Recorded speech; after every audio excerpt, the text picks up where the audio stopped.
So this is going to be a general guide for playing a game of TFT.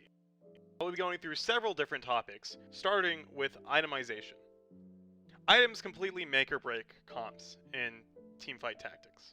Certain carries do not function without specific items. However, I will not be talking about what carries need what items in this video, as I want this to be a more general guide and not a specific guide for this patch. What's powerful now may not be as good a month down the road. However, items do not change nearly as much, and there are several powerful items that can work in a plethora of compositions. For example, items like IE and Last Whisper are powerful AD items.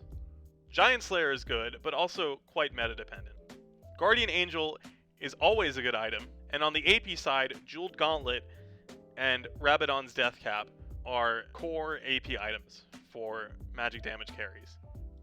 For tanks, Dragon's Claw and Bramble Vest allow a tank to survive a lot longer in a fight.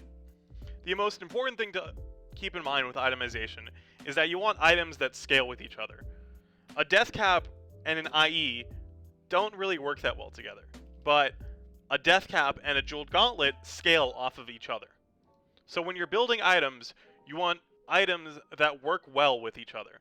If you have an AD item, you want items that support that AD playstyle.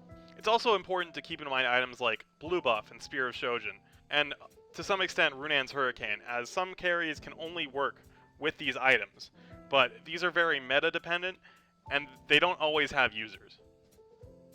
So next, I want to talk about compositions. Ideally, your items are going to dictate your compositions. The first couple of items that you get should start to push you in the direction of your late game composition. However, you should still stay flexible.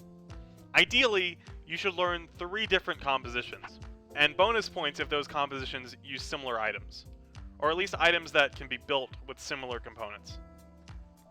This allows you to get the advantages of being a one-trick, while also being able to play a little bit flexibly. It is important to learn the comp that you're playing so that you know how strong you are based off of your units. The biggest advantage to playing a comp constantly is that you will more easily be able to know when your composition is strong enough to push levels. But how do you assess how strong you are? Well, a lot of it comes with experience, but there are some general rules to follow. For example, if you have a bunch of 1-star units, you'll find it much more difficult to win fights. Upgraded units are far stronger than their unupgraded counterparts. On top of this, you need to have a strong frontline and a strong carry.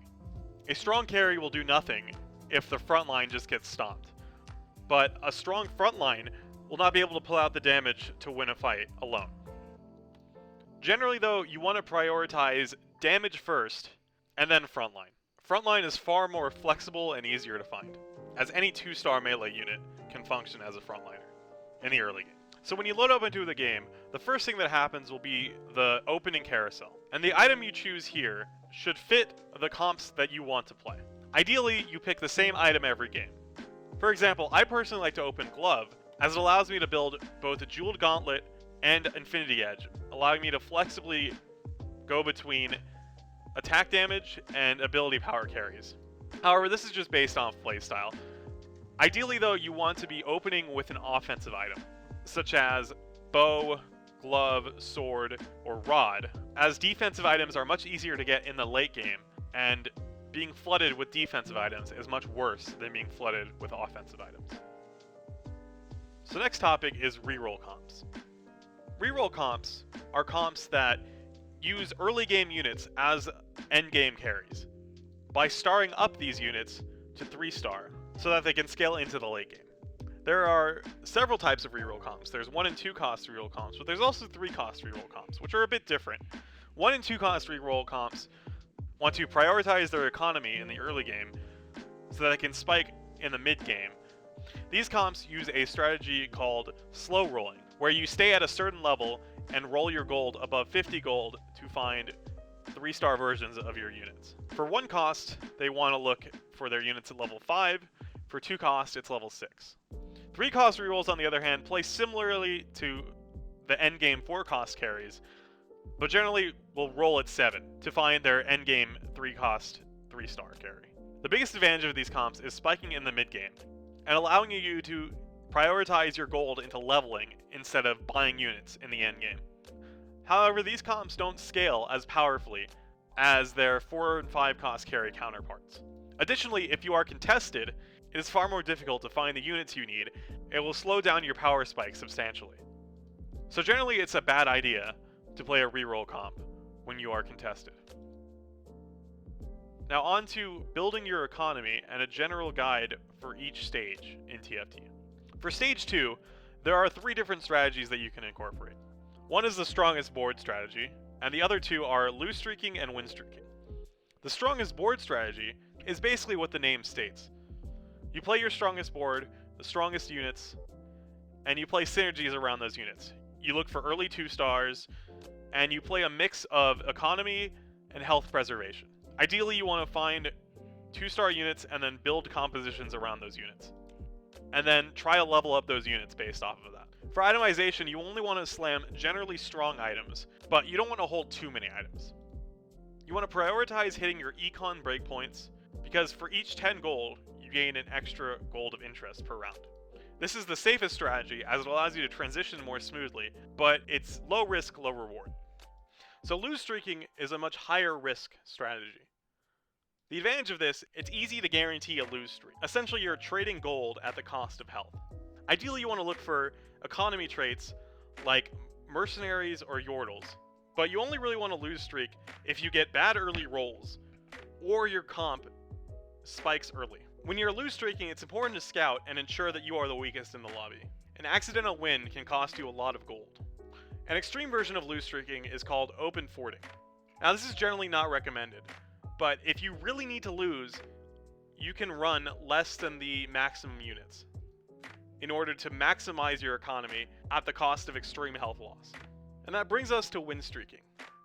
Win streaking is the highest reward because you get the streak gold that you can get on a lose streak, but without losing health. It is the most rewarding strategy, but the hardest to play.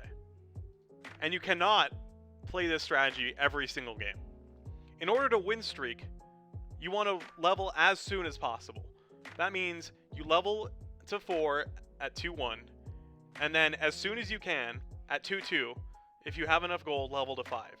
I would only recommend doing this if you have a majority of upgraded units, or if you high roll a certain carry unit in the early game. Scouting is also very important, and making sure that someone didn't out high roll you. If you are win streaking, a loss can be a large hindrance to building your economy. So every round, you need to consider how strong you are, and if you fail to get stronger, it is generally better to swap to a strongest board strategy. Another thing to keep in mind is that the augments that you're offered can allow you to increase the odds that you will have a successful win streak. Augments like Built Different or Hyper Roll allow you to be much stronger more quickly. And that'll bring us to stage 3. At stage 3, if you're lose streaking, you need to stabilize quickly. Ideally, you always want to be level 5 at Krugs and level 6 at 3-2. If you're weak, you want to start rolling down a bit. Look for mid-game carries, but don't roll too much. Only drop down to 20 to 30 gold, and don't stay there for too long. Otherwise, you'll fall behind on the level curve. If you did well through stage 2, but you start losing in the middle of stage 3, then generally you want to hit level 7 as early as possible and start rolling there. You want to hit level 7 around 3-5 or at Wolves, depending on your economy. And then you want to start rolling for 4 costs, as well as 3 costs. Incorporate the same strategy as with leveling to 6, only roll down to 20 to 30 gold, unless you are about to die. If you're at like 30 to 20 health, then you can roll down as much as possible in order to be as strong as possible. But unfortunately at that point, you're likely only playing for top 4. Now if you're strong throughout stage 3, you want to be looking to save your gold, level to 6 at the same time, level to 7 using your excess gold, and level to 8 as soon as possible. Stage 4 is when you want to start building your endgame comps. The strategies that you want to use are very health dependent, however. Ideally you want to hit level 8 at 4-2 or 4-4, and you want to start looking for your 4 cost units. The reason why you want to hit level 8 is so that you can hit the powerful 5 cost units. At level 7 there's a chance, but it is highly unlikely that you'll see the 5 cost units that you need. Level 8 is the mixture of the complete endgame package, while also not being too greedy. One thing to keep in mind is that you cannot consistently look for 2-star 5 costs at level 8. In fact, it is unlikely to see a specific 5 cost at all at level 8. So keep that in mind. You want to primarily be focusing on your 4 costs. Now, if you start completing your comp throughout stage 4, you can consider whether or not you want to go to level 9. You cannot hit level 9 every game though. So it is important to know when it is possible to go level 9 and when you should just stay level 8. Level 9 is a huge risk, and you will likely lose some health along the way. Basically, for the rest of the game, you want to either be completing your comp or assessing whether or not you can take the risk to go to level 9. Unfortunately, there is no hard rule for when it is correct to go to level 9. It is very dependent on your board, everyone else's board, and a lot of other factors that come into play. But just keep in mind that it is very possible to win games at level 8, even if your opponent is level 9 himself. And that's really about it. The most important thing to keep in mind, though, is that TFT is a game. And if you're not enjoying it, then your performance will suffer. So if you start losing a bunch of games, it's generally better to stop playing. TFT is very random. There are a lot of chance elements. And it is possible to do everything right and lose a game of TFT. And when that happens, you should take a step back from the game and perhaps come back when you are in a better state of mind. Playing when you feel tilted can cause a large amount of LP loss. I would also recommend playing on Smurfs for practice.